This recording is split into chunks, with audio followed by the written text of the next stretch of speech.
our kids have an ability to be successful in their own way when they're put in the right environment. We just have to make sure that we are aware of our child's strengths and their weaknesses and put them in an environment where they will thrive. Welcome to Tilt Parenting, a podcast featuring interviews and conversations aimed at inspiring, informing, and supporting parents raising differently wired kids. I'm your host, Debbie Reber. My guest is Dr. Karen Wilson, a clinical neuropsychologist who specializes in the assessment of neurodevelopmental disorders in children and adolescents. I wanted to talk with Karen about an issue I know is top of mind for many parents of younger differently wired children, school readiness and making that transition to kindergarten. So if you're a little surprised that we need a neuropsychologist to talk about kindergarten, I will just say there is a lot more that goes into school readiness than you might think. Much more, I admit, than I probably took into consideration back when we were getting ready for Asher to start kindergarten.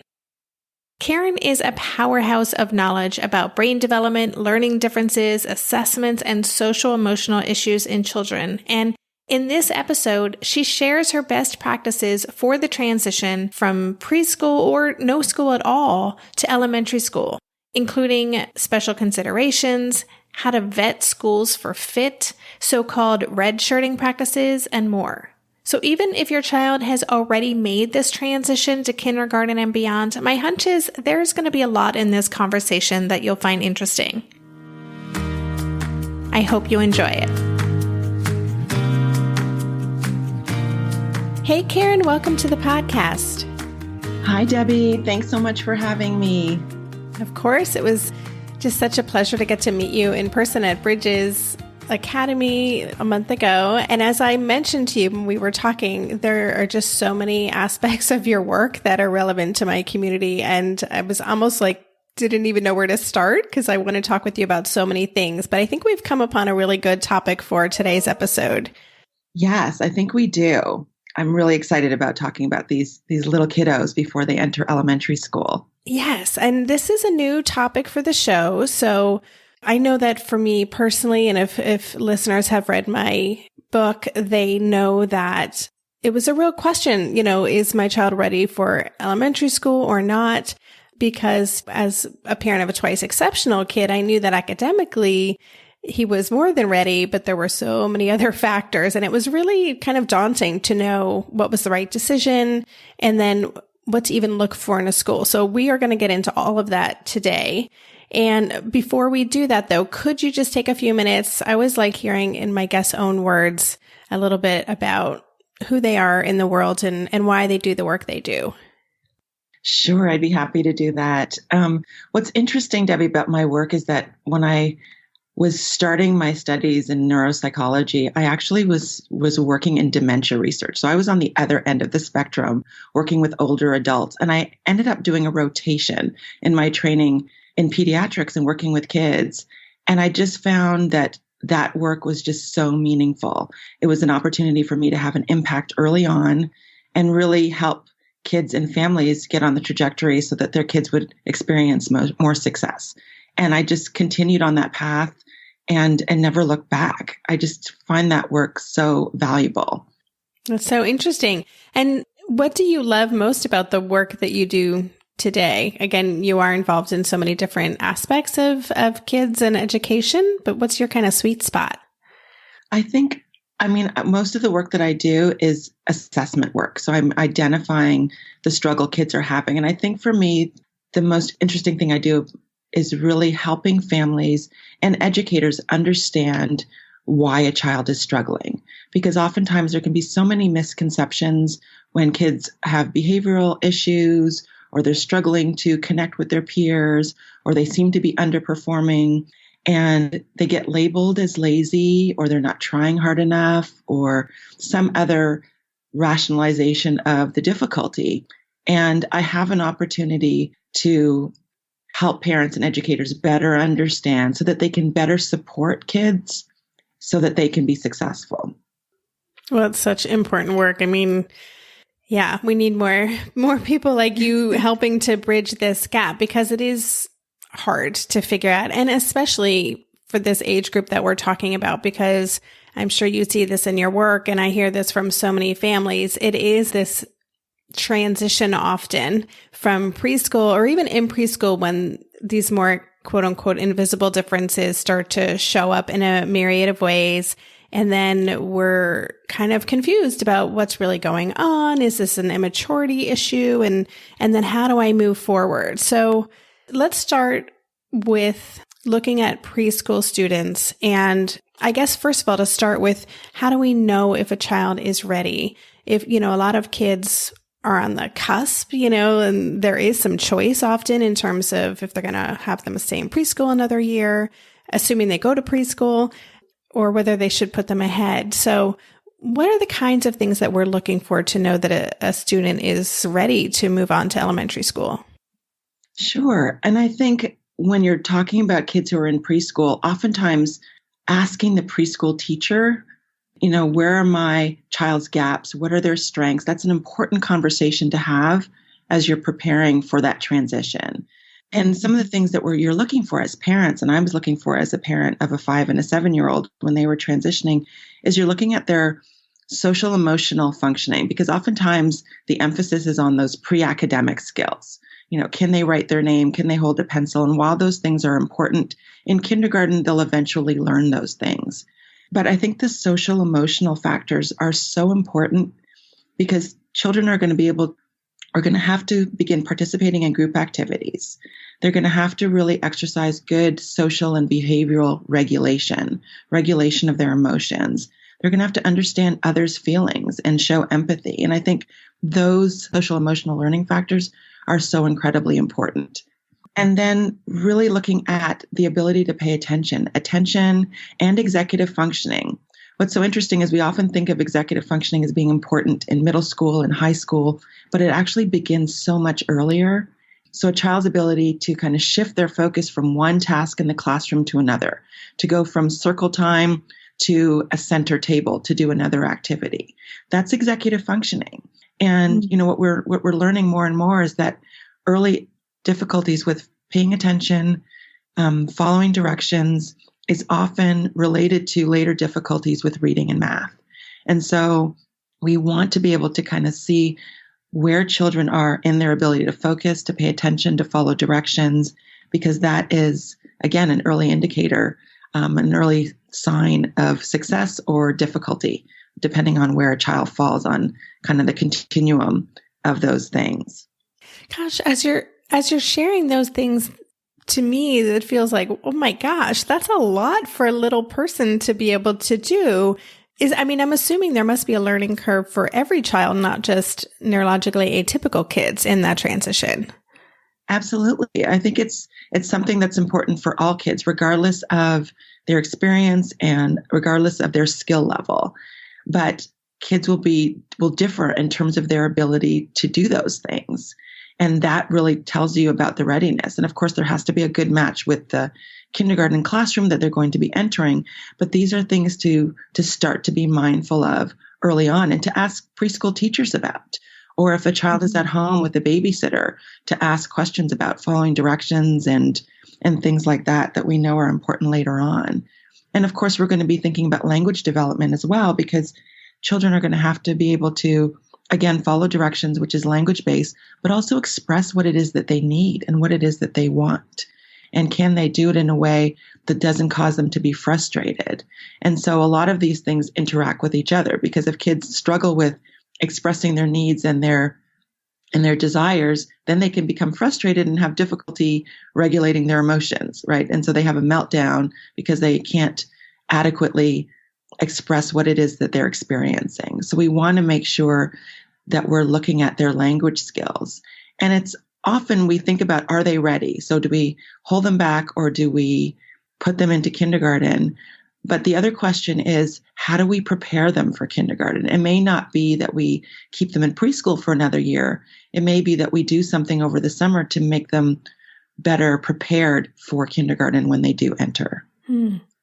There's a lot to weigh here. There's a lot of moving factors, and also kids are, malleable. I don't know if that's the right word, but they do develop unevenly and they can have big leaps. Like a summer could make a huge difference in a child's development. And from what you're saying, it seems like that preschool fit is really important too. If a child is going to preschool, that's really kind of the place for them to do this more prep work and to start to develop these skills so that I always did think of it as more academic readiness, as you mentioned, being able to hold a pencil and do those things. But really, this is kind of their training ground almost for kindergarten. Absolutely. And if you think about the social emotional learning that takes place in preschool, learning to share and learning to establish friendships. I think that is just as important, if not more important, than holding a pencil and being able to write your name, because those are skills that you're going to need for life. And if you can start developing them early, the better off you are later on. So let's talk about then, if you're in that place of indecisiveness, I want to talk about school choice later in this conversation. But, I'll just share that when we were going through this process, and my son's 15 now, so this was a while ago, but he was an August birthday, and there were some schools that had a September 1st cutoff where you had to be 5 by September 1. There were some that had a July 1 cutoff. So depending on the school he was going into, it could have gone either way. And I did really rely on his teachers. And it was a tough decision to make because he was reading at middle school level at that point and was just academically in a different place, but he was really dysregulated in the classroom and did not show a lot of that social emotional awareness or maturity. So they were very much like, oh no, this kid needs another year. And I was like, and I really did trust them and am happy I made that decision. But let's talk about that decision. What are, in addition to the kind of readiness that we're looking at, are there like pros and cons for pushing ahead or holding back for another year? Right. I think that whole idea is so debatable. And, people, and what you're talking about is really delaying school entry. And it's often referred to as redshirting. And parents of kids who aren't differently wired often do this for an academic or physical edge, right? But parents who have kids who are wired differently and are demonstrating some delays in some areas of functioning often do this to give kids the gift of time, right? To give their brains another year to develop those skills, or to give people who are working on those interventions time to help those kids develop those skills. So it's really an individual decision. I will say that kids with ADHD who've been given that label are redshirted more than kids who do not have that label. And boys are redshirted more than girls. And so when people are making decisions to delay school entry, parents of boys are more likely to delay school entry. And what the research actually shows is that early on, the kids can do better in kindergarten, but in the long term, it doesn't really make that big of a difference. And when those kids reach adolescence, if they're older in the classroom, they actually end up having more struggles later on. And again, that's on average. There will always be kids where that holding them back and delaying school entry works beautifully for them. But they're showing on average, it doesn't really make a difference. It's really more about preparing kids for kindergarten when it's their time to go. But again, it's such an individual difference because there's such variety and differences in the way kids are prepared and ready for that transition to kindergarten. Maybe I've watched too many seasons of The Amazing Race, but every time I have to go somewhere on the subway, I treat it like a competition. It's all about making the right gut decisions about which route will get me there the fastest. Sometimes those decisions get me where I'm going early, and other times my gambles don't really pay off. Probiotics can't help with most gut decisions, but if your gut needs a little support, Ritual has your back. Their Synbiotic Plus, a 3-in-1 supplement, has clinically studied prebiotics, probiotics, and a postbiotic to support a balanced gut microbiome. I've been using Synbiotic Plus for about 6 months now, and it's become a core part of my morning routine.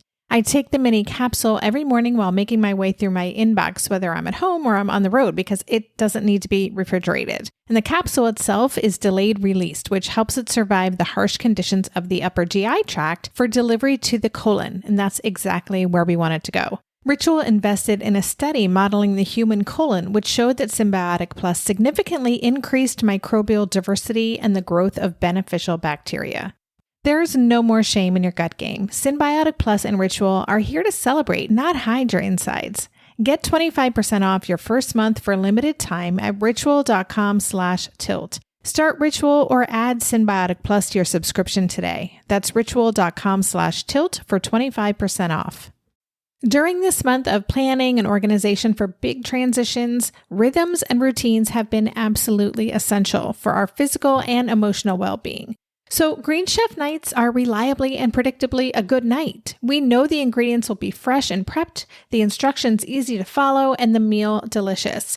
We're all still talking about last week's turkey tacos with mango chimichurri sauce, refried beans, and Monterey Jack cheese. Green Chef contributes to a healthy lifestyle with easy and delicious menus like fresh seasonal salads and grain bowls. And with over 80 weekly meal and market options, plus rotating options to suit a variety of lifestyles, whether Mediterranean, plant-based, calorie-smart, keto, protein-packed, gluten-free, there are always plenty of options to choose from. Whatever you select, you'll get farm-fresh ingredients, organic whole fruits and veggies, and premium proteins, all delivered straight to your door. I love those 4 words. Straight to my door. Oh, and one more thing I love about Green Chef, they have an app, which means it's easy to manage meal preferences and delivery from your phone if you want to. And I, for one, want to. I am in that mode where I'm making the most of little moments like waiting in line at the pharmacy or for the F train to pull into the station to tackle all of those to-dos. So the convenience of an app is key for me. Green Chef has a special offer for Tilt listeners. Go to greenchef.com/tilt50 and use code TILT50 to get 50% off plus 20% off your next 2 months. That's 50% off plus 20% off your next 2 months when you use the code TILT50 at greenchef.com/tilt50.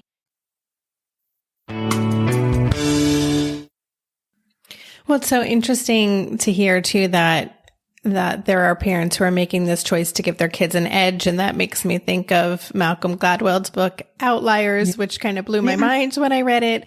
And I was the young kid, I was almost a full year behind kids in my grade. So I read it from that perspective of the kid who was so little compared to everybody else. But I found it interesting to hear what you just said too, that the research shows that often or sometimes these kids who might do better earlier, but they may struggle more in adolescence. Is there anything more you can say about that? I'm just curious, what kind of struggles? Is it just that they don't feel like they're on the same page maturity-wise as their grade peers? Yeah, I think there are a lot of things going on. They're older, and so there's a mismatch with their cognitive development. There's this kind of asynchronous cognitive development where in some ways they're more mature than their peers. In other ways, they're a little more immature, which is the reason why they delayed school entry in the first place.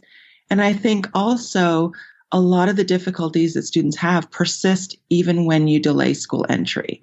And so the kids who struggle with those early reading skills end up being adolescents who struggle with reading, but now they're the oldest kid in the class who's struggling with reading. So you see how it kind of follows them, and that can create other difficulties for that child. Yeah. Super interesting. So, okay, let's talk about school fit then. This is something I have done an episode specifically on school fit, and it's a huge topic, right? Because we as parents often have an idea of where we want our child to go to school, whether it's the neighborhood school or the school that we believe is going to give them that academic edge, competitive edge for college or whatever it is.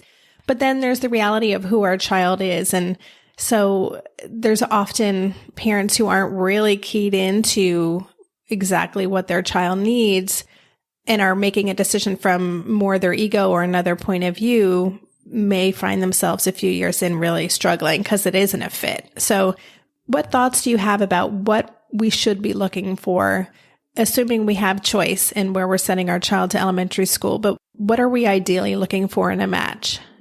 Right. I think, one of the things you said about having your own, being aware of your own expectations and your reasons for wanting your child to go to a particular kind of school or a particular school. I think that's really important for parents to tap into their reasons.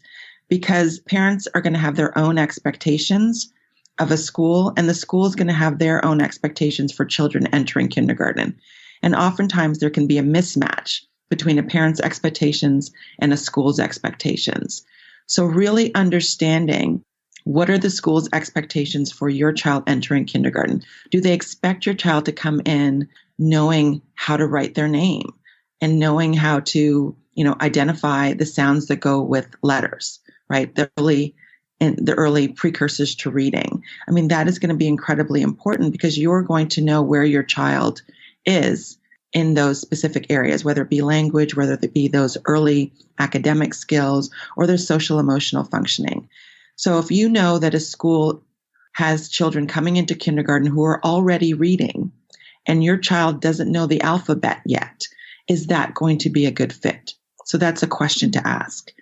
And then it also depends on your child's preschool experience.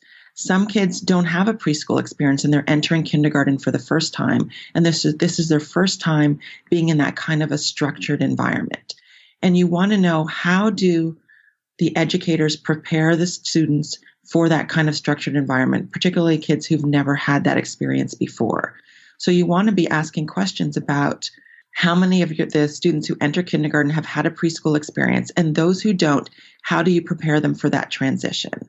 And see if they're prepared to do that. And have they had any experience working with kids who think, what I often describe as think or experience the world differently? And that may be in terms of delays in their language development, struggles with focusing, kids who are very bright but struggle in specific areas. What are their experiences working with these, differently wired kids? And that's an important question to ask, because some schools, unfortunately, will say that they're just not prepared or they're not equipped to work with kids who think differently, who feel differently, or experience the world differently. And that's an important thing to know when you're choosing a school for your child. I also think that a good question to ask is, how much time will your child be spending engaged in structured reading and writing activities versus kind of socialized and play-based learning? Because you know your child and your preschool teachers have had your child for a while. And that time spent in kind of structured activities versus play-based learning is really important. So you know what your child's day will look like, and whether that's a good fit given your child's strengths and also your child's areas of weakness. So I think those are important things to consider when you're determining whether the school is a good fit. Are they equipped to work with kids who think differently, feel differently? Are they equipped to work with kids who may have not had a preschool experience or may have gone to a play-based preschool, and now you're thinking about a very academic elementary school for your child? So again, the mismatch between your expectations and the child's expectations is an important factor to consider when deciding where to send your child for kindergarten. Those are such great questions. And I didn't really ask any of those questions. So yeah, it makes total sense.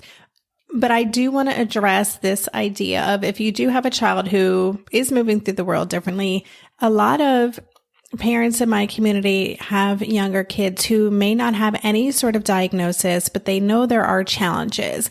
But there's also a bit of, let's cross our fingers and hope that this works out, especially during this transition, because we may be getting conflicting advice from pediatricians and other people saying they'll grow out of it. This is a maturity thing. Every child's developing differently. And so there is a lot of optimism, perhaps is the right word, when we're transitioning into elementary school, and just trust that this is going to work itself out. And so I guess what I'm asking is, how much should parents disclose about challenges they may be experiencing at home, or areas of struggle of intensity, perhaps, or intense behavior in preschool when they're making that transition? Parents are afraid of putting a bullseye, a target on their kid's back. So what are your thoughts on that? I think, again, and it's such an important thing to consider, and parents often don't know where to begin. They don't want to disclose too much because, again, like you're saying, they don't want to have the new teachers have these preconceived notions about how a child is going to be in the classroom. and you want to set your child up for success. And I think having that conversation with a preschool teacher is very important. But you also want to give your child the best opportunity to be successful in kindergarten. And I'm hearing you say what a lot of educators have told many parents of kids who think differently, that they'll grow out of it, or he's just a boy. I just finished giving a talk about this. He's just a boy, he'll grow out of it, or she's just a girl, or she's just shy. And oftentimes the rationalizations that we say are often keeping parents from moving forward with getting kids the right support that they need in order to be successful. And so a good conversation to have with preschool teachers and even with a pediatrician, if there are concerns with language development, for example, I'm going to use that as an example, then you may not need to alert teachers that you have a concern, but it may be something that you might want to consider doing some language therapy or getting a language assessment done before entering kindergarten so that you can do the work that's needed to give your child the support they need when they enter kindergarten. So that may be something to consider, because the fact is that 1 in 5 kids will have some differences in learning, communicating, motor development, or processing information. And so educators are used to seeing kids who think differently, who experience the world differently, but they differ in their ability to support those kids. And so I think it's important to let educators know if you're seeing these difficulties significantly interfere with their ability to connect with their peers or participate in a group activity or learning at the preschool level. So if it's been significant and it's been seen in preschool, then you might want to let educators know, my son is very bright, but he has a little more difficulty paying attention, because then that teacher can seat that child in a place in the classroom where there's minimal distractions. Or if a child is shy, compare them with another child who might be a little more outgoing, have a little more empathy. And so they can make decisions about where a child is in the classroom, who he's sitting with, where he's sitting, and supporting that child on the playground who might need more difficulty entering groups. And so it could be beneficial so that supports are in place for a child to, again, be successful when they make that transition to kindergarten. So what are some of the other things then that parents can do to help with this transition? You mentioned maybe doing some extra work over the summer if we're not redshirting them to try to get them up to speed more where their peers are. What other kinds of preparations can we do, not just for our kids, but also for ourselves as parents? Yeah, I think one of the things is really connecting with the community of parents who are also in the same boat.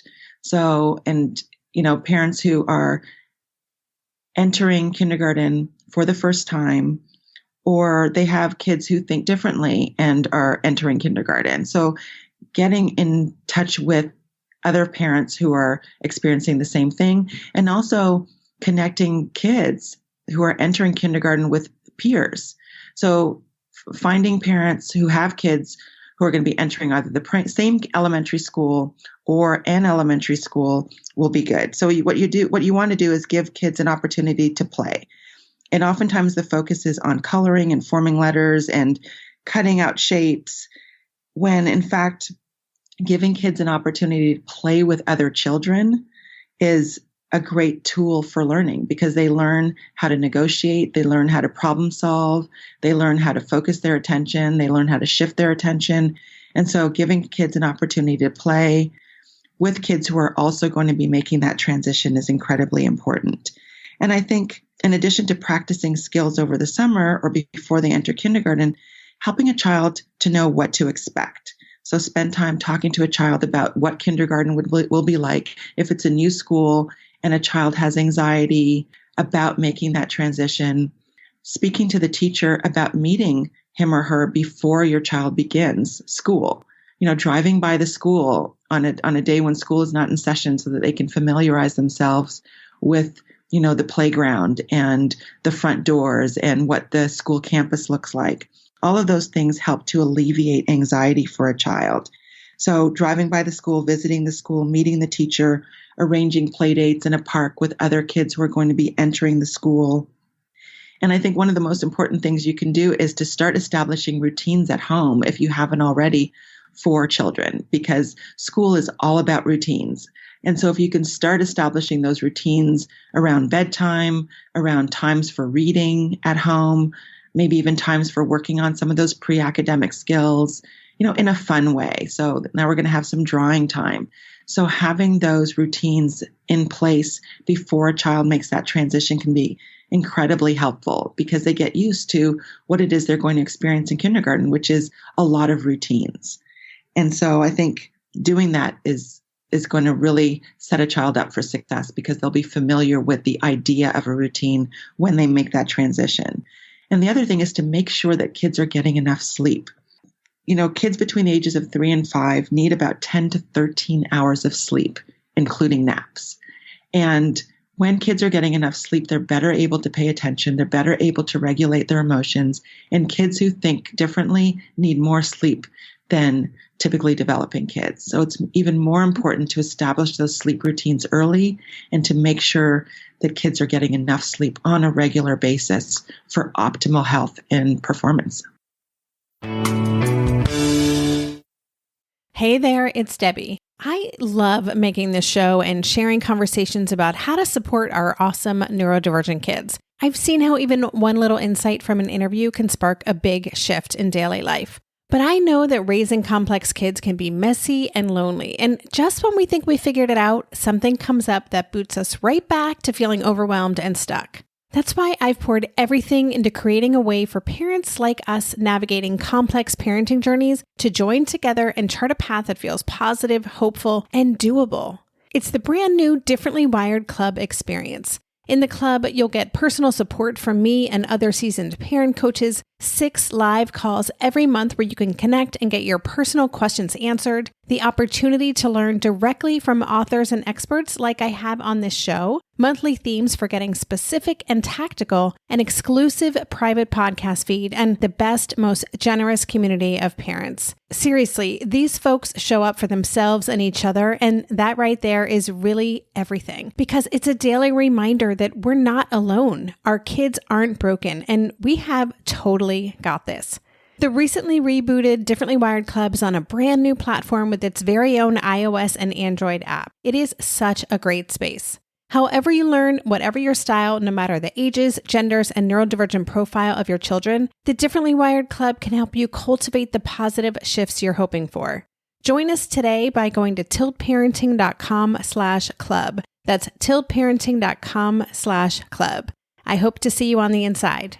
Lynn, this time of year, parenting can be such a flusterclux. You've come to the right place. I'm Lynn Lyons, and I've been treating anxious families for over 30 years. I'm Lynn's sister-in-law and co-host Robin Hudson. Join us for Flusterclux, a podcast for parents who worry. Wait, that's everybody. Yeah, these last few years have felt like one long anxiety attack for so many. Why do you think parents are always surprised that a podcast about anxiety relates to them, even if no one in their house has an anxiety disorder? Well, worry is human. Everyone does it. And anxiety shows up when we face uncertainty. All the parenting tips you've taught me have been essential. I love to break it down into skills we need to manage worry in our families. We've covered so many topics: depression, burnout, meltdowns, perfectionism. Don't forget scary mothers-in-law. Right, but of course that's not my mother-in-law. Because that's my mother. And a listener. As a psychotherapist, I like to teach parents and kids how to respond to everyday moments in healthy ways. Managing anxiety really can be taught. It really can. And I'll even tell you what to say. We talk about serious stuff,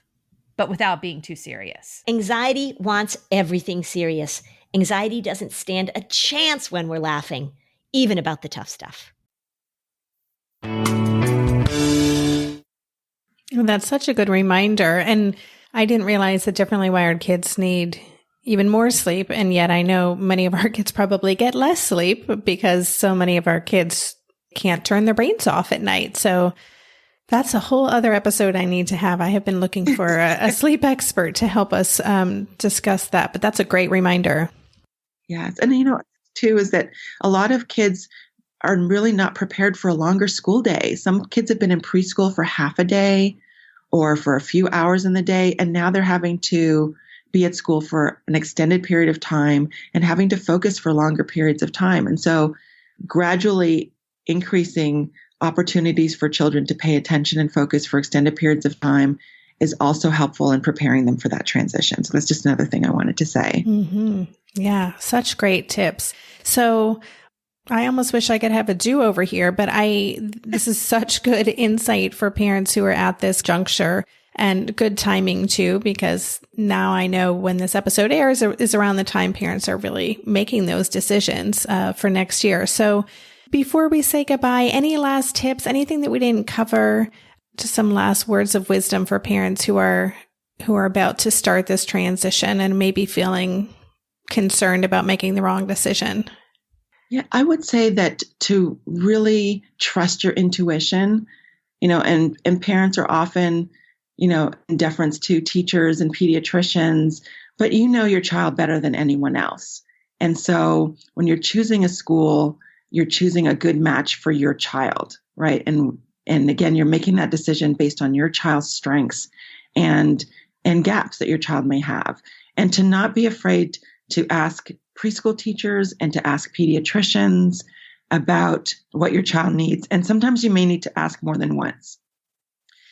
With my own son, who's 5 years old, he had articulation issues early on. And initially it was very cute because he couldn't say some words. And we would go to the pediatrician and she would say, he's fine. There's nothing to worry about. And I remember we were at the end of our appointment and my hand was on the doorknob getting ready to leave. And I said to her, do you think that we should consider speech therapy for him? And she said, oh, you know what? He is having a difficult time kind of saying some of those words. And yes, it's something you should consider. And so we were getting ready to leave. And had I not asked again, we probably would not have gone down that road of getting him the speech therapy while he was in preschool to prepare him for kindergarten. So sometimes you have to ask more than once. And sometimes you have to rely on your own intuition when you understand what your child says, but most other people don't, that you can get those early interventions, because early intervention is so key to putting kids on the right path and the path to success, whether it be occupational therapy for sensory and motor integration issues, or speech and language therapy for kids who are a little behind in their speech and language development. We can intervene early and the outcomes can be so much better if we know what areas of struggle a child is dealing with and we address it early. Great. And yeah, that's so true, right? That I think, especially if this is our first child, then we are so reliant upon the experts in our lives to guide us. And it's such a good reminder to remember our intuition and to know that we know our kid better than anyone else and to trust that voice. Absolutely. And kids have a lot of room for growth. And sometimes there are kids who struggle in preschool and they do beautifully in kindergarten. And that's something to keep in mind as well. The environment makes all the difference in the world. And so our kids have an ability to be successful in their own way when they're put in the right environment. We just have to make sure that we are aware of our child's strengths and their weaknesses and put them in an environment where they will thrive. Yeah. And sometimes it may take some time to find that fit. And sometimes the fit, just keeping it real, is homeschooling for a few years until they can kind of come into their own. But yes, I agree that there are certainly environments that we put our kids in where they're really set up for failure. So it is important to be super thoughtful about these choices. So can you let listeners know where they can connect with you and tell us a little bit about ChildNEXUS and your other work? Absolutely. So I have a private practice in West Los Angeles, and they can connect with me there at westlaneuro.com.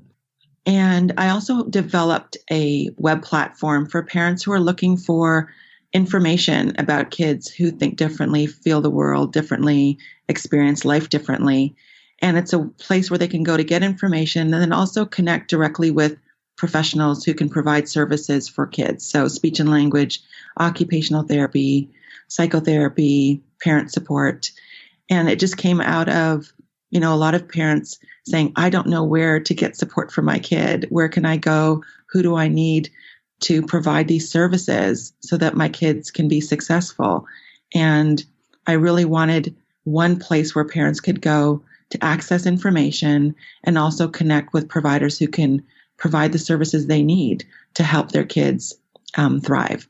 And so that's what ChildNEXUS is. It's really a web-based platform where parents can go to access information. They can search by a term like attention or language or social skills and find information about topics related to those areas. And also, if they're searching for a provider, they can connect with providers who can provide those services. Right now, our providers are in Los Angeles, but we're looking for providers in other areas of the country, and so that parents all over the country can access that resource. It's such a great service. So listeners, definitely check that out. And yeah, I look forward to seeing that grow. That is just something, that comes up every day in my Tilt Together group is I'm looking for this. I'm looking for this. Where's an executive functioning coach here? I need this OT there. So I'm thankful for you creating this platform, and I hope it continues to grow. It's awesome. Thank you so much, Debbie. Well, Karen, I just want to thank you for sharing all of this with us today. I really loved this conversation. And again, just happy to be sharing this. I think this is really valuable food for thought for so many parents in my community. So thanks for making the time to come on the show today. And thank you so much for having me. It was an absolute pleasure. You've been listening to the Tilt Parenting Podcast. For the show notes for this episode, visit tiltparenting.com/podcast and search for this conversation.